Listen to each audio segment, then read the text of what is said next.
ഉറങ്ങുന്ന നേരം ഉണർത്താത്ത വീടാ, ഉടയാടയൊന്നും മുടക്കാത്ത കൂടാ, മെത്തയും കട്ടിലുമില്ലാത്തൊരു രാജാവിൻ വീടാ, മൊത്തത്തിൽ പൊട്ടിയ തോൽപാത്രമിൽ കഴിഞ്ഞൊരു കൂടാ, വിതുമ്പുന്ന നബിയോരെ തുളുമ്പുന്ന മിഴിനീരെ ഒപ്പിയെടുത്തൊരു ചുവരാണ് സ്വർഗ്ഗക്കൂട്,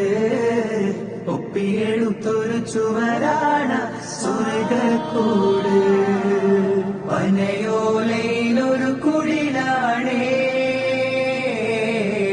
ഭവനങ്ങളിൽ അതുമിടിയാണേ, പടിവാതിൽ ചെറുതടിയാണേ, നബി തങ്ങളുടെ